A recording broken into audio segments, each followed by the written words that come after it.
하나님의 은혜가 우리 가운데 가득하기를 간절히 축복합니다. 집에 나병이 생겼을 때 제사장이 취할 진단과 정결을 위한 규정에 대해 말씀하고 있습니다.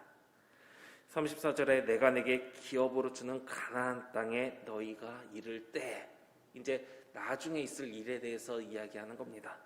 41절과 53절에 성박 부정한 곳, 성박들이라는 단어를 보면 지금 당장 일어날 일이라기보다 약속의 땅을 차지한 후 그곳에서 정착하게 되었을 때 일어날 일에 대해 말씀하신 것인데, 이것은 하나님의 약속이 반드시 이루어진다는 것을 전제하는 것으로 집에도 퍼지는 나병 어떻게 해야 하나라는 염려보다 이스라엘 백성에게 약속의 땅을 차지하여 정착할 수 있다는 또 희망을 담은 메시지로 받아들일 수도 있습니다.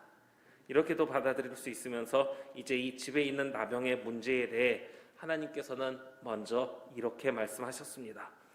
제사장은 그 색점을 살펴보러 가기 전에 그 집 안에 있는 모든 것이 부정을 면하게 하기 위하여 그 집을 비우도록 명령한 후에 들어가서 그 집을 볼지니. 일반적으로는요, 오늘 우리가 이제 읽은 이 성경 구절을 보면 이해가 되면서도 잘 이해가 안 되는 부분입니다. 제사장이 나병을 보고 그 전체를 부정하다고 선포하기 전에 가구 등 물건들을 빼내어 집만 부정하게 되게 하고 미리 집을 비우어서 다른 것들은 부정함을 입지 않게 했다라는 것이 공감이 되면서도 부정하다는 선포 시점이 달라진다고 해서 미리 빼낸 가구들은 멀쩡한 것인가? 집안이 나병이 퍼져 있는데 이 집은 부정하다. 이제 그 선포를 하면 그 안에 있는 모든 물건까지 부정하다고 부정한 물건처럼 취급되니까 그 말을 듣기 전에 물건부터 빼내라 하는 건데, 그럼 이 집이 부정하다 그 말 듣기 전에 물건만 빼내면 이 물건들은 괜찮은 것일까 하는 생각이 들게 되는 겁니다. 우리 성도님들은 어떻게 생각하십니까? 나병이 걸린 집에 있는 그 물건들, 부정하다는 선포를 듣기 전에 물건 빼내기만 하면 이 물건들은 다 괜찮다라고 생각이 되십니까? 아니면 그 말을 듣지는 않아도 부정하다라는 말을 듣기 전에 빼내긴 했으니까 괜찮은 건지, 그게 아니면 그 말을 듣진 않았어도 이미 그 물건들도 다 부정해졌을 것이다, 이렇게 생각들이 되시겠습니까? 정하고 부정한 것의 기준을 도 아니면 모 식으로 나눠 놓는다면 이런 고민이 들게 됩니다. 부정하다는 말을 듣기 전에 뺐을 뿐 그것들도 이미 다 부정해진 거 아닌가 하는 생각이 들 수 있다는 것이죠. 그런데 정하고 부정함의 기준은 하나님께 있습니다. 우리는 특정한 기준, 하나님의 말씀에 맞춰서 생각하는 것이다 보니까 우리의 생각이 옳다는 확신을 가지게 되지만, 하나님의 관점이 우리의 관점과 다르다는 것을 알아야 하며 우리의 기준으로 하나님의 관점을 판단해서는 안 되는 것입니다. 특히 생명을 구하는 부분에 있어서만큼은 사랑의 관점에서 보아야 하는 것입니다. 십계명을 보면 안식일을 기억하여 거룩히 지키며 일하지 말라고 말씀하고 있습니다. 그러나 예수님께서는 안식일에 병자를 고치며 일하셨습니다. 많은 사람들이 율법을 어긴 예수님을 비난했지만 18회 동안 귀신 들려 앓던 여자를 고치셨을 때 예수님께서는 이렇게 말씀하셨습니다. 18회 동안 사탄에게 매임받은 이 아브라함의 딸을 안식일에 이 매임에서 푸는 것이 합당하지 아니하냐? 그 안식일을 지키기 위해서 더 사탄의 그 매임에 매이게 하는 게 옳은 것이냐? 그렇게 하지 않고 지금 빨리 이 매임에서 풀어주는 것이 옳은 것이 아니냐, 합당한 게 아니냐 말씀하셨고, 십계명에 간음하지 말라 말씀하고 있는데 사람들이 예수님을 책잡기 위해 간음한 여인을 데려다가 모세의 율법대로 이 여인을 돌로 칠 것인지 아니면 어떻게 할 것인지 예수님께 물었습니다. 그때 예수님께서는 너희 중 죄 없는 자가 먼저 돌로 치라 말씀하셨고, 양심의 가책을 느끼며 모든 사람이 다 돌아가고 가늠한 여인만 남았을 때 예수님께서는 여자여, 너를 고발하던 그들이 어디 있느냐? 너를 정죄한 자가 없느냐? 대답하되 주여 없나이다. 예수께서 이르시되 나도 너를 정죄하지 아니하노니 가서 다시는 죄를 범하지 말라. 하나님의 말씀의 기준, 십계명에 따라 판단해야 함에도 불구하고 예수님께서는 생명을 살리는 일을 하셨고 우리에게도 그와 같이 해야 함을 몸소 보여주셨습니다. 나병으로 인해 정하고 부정함은 하나님께서 제사장을 통해 선포하는 그 시점부터 정하고 부정함이 구분이 되는 겁니다. 그 전에는 하나님께서 제사장을 통해 이게 정하다 부정하다 선포하기 전에는 그 어떤 것으로 뒤덮여 있다 하더라도 하나님께서 그것을 부정하게 여기지 않으시면 부정하지 않는 것이라는 겁니다. 예수님의 승천 이후 제자들을 통해 복음이 전해질 때 이방인들은 부정한 사람들로 인식되어 있었습니다. 그런데 베드로가 환상 중에 자신의 기준에는 부정한 것들을 보았는데 하나님께서 정하다고 하신 것을 부정하다고 하지 말라 하시는 이 하나님의 음성을 들으며 하나님께서 보시는 이방인에 대한 정하고 부정함의 기준에 대해 다른 제자들에게 전파하였습니다. 하나님께서 정하다고 하시는 것을 우리의 기준으로, 옛날 하나님의 말씀이었으니까 이 기준대로 이거는 그냥 부정하다, 우리는 이렇게 보아서는 안 된다라는 겁니다.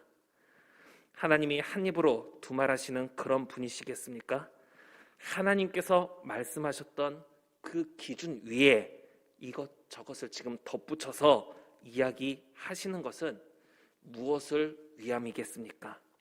소돔과 고모라를 심판하실 때 바로 심판하지 않으시고 아브라함의 기도를 들으시사 그 안에 있는 롯을 건지시며 롯이 피할 수 있는 시간을 주신 후에 소돔과 고모라를 심판하셨던 것처럼 모든 것이 부정하게 선포되면 그 안에 살던 삶이 너무 어려워질 수 있기 때문에 하나님께서는 그 집 안에 살고 있는 사람, 그 영혼을 위해서 그 물건들이 정하고 부정함으로 어려움을 겪지 않도록 시간을 주시는 겁니다.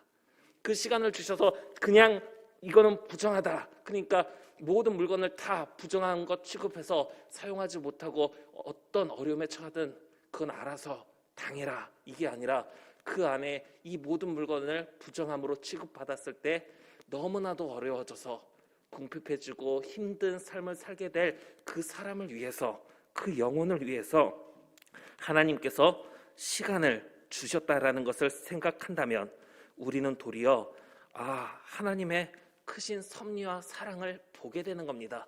왜 하나님이 부정하다 정하다 이미 기준 주셨으면 하나님도 그 법대로 이때부터 빨리 정하고 부정하다 그렇게 해야지 왜 이렇게 말씀하셨는가? 하나님께서 그 안에 있는 영혼을 사랑하사 그 사람을 위해서 이렇게 말씀하셨구나. 우리는 이렇게 바라볼 수 있는 것입니다.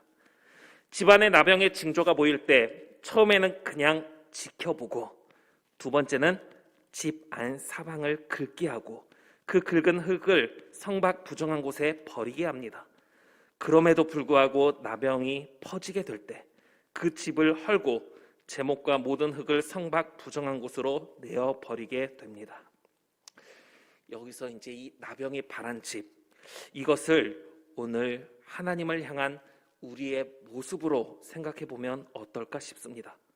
온갖 부정한 것으로 우리가 가득하게 될 때 겉으로 티는 내지 않다 보니 다른 사람들이 보기에는 온화하고 거룩해 보이지만 실상은 그렇지 않은 삶, 그래서 보이지 않게 조금씩 나타나는 부정적인 모습들, 하나님은 지켜보실 것입니다.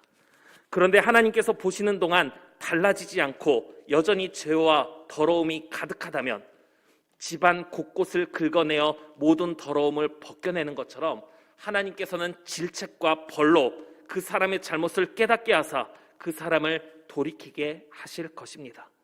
그런데 그럼에도 불구하고 다시 죄와 부정으로 더러워진다면 집을 허물고 모든 것을 성 밖으로 내어버린 것처럼 그때 가서는 후회해도 소용없는 날이 오게 될 것입니다. 히브리서 6장 4절에서 6절 말씀을 보면 한 번 빛을 받고 하늘의 은사를 맛보고 성령에 참여한 바가 되고 하나님의 선한 말씀과 내세의 능력을 맛보고도 타락한 자들은 다시 새롭게 하여 회개하게 할 수 없나니 이는 그들이 하나님의 아들을 다시 십자가에 못 박아 드러내놓고 욕되게 함이라 말씀하고 있습니다. 우리는 자기 마음대로 살면서 잘못된 부분에 대해 평생 그냥 회개하면 되는 것이 아닙니다. 긁고 고쳐 발라도 달라지지 않을 때 그 집 자체를 헐어버린 것처럼 다시 새롭게 되도록 회개할 수 없게 되는 날이 오게 된다라는 것입니다. 그것을 우리는 생각해야 하는 겁니다. 그리고 또 집을 고쳐 바른 후에 제사장이 들어가 살펴보아서 색점이 집에 퍼지지 아니하였으면 이는 색점이 나은 것이니 제사장은 그 집을 정하다 하고, 그런데 긁고 고쳐 발랐을 때 그 색점이 퍼지지 않으면 다시 보았는데 지켜보았는데 온갖 부정했던 것들이 사라지고 더 이상 그 악한 것들이 남아있지 않다면 정하다 선포받게 되는 것입니다. 사랑하는 우리 계림교회 성도 여러분, 온갖 죄와 부정함으로 죽을 수밖에 없는 우리인데 어떻게 해서든 그 영혼을 살리기 위해 큰 사랑을 베푸시는 하나님의 사랑을 기억하며 살아가는 저와 우리 성도님들 되기를 바랍니다. 그리고 언제까지나 내 마음대로 살더라도 필요할 때 하나님을 찾기만 하면 된다는 이런 아니란 생각을 버리고 겸손한 마음으로 하나님께서 베푸시는 은혜 안에서 살아갈 수 있는 저와 우리 성도님들 되기를 바랍니다.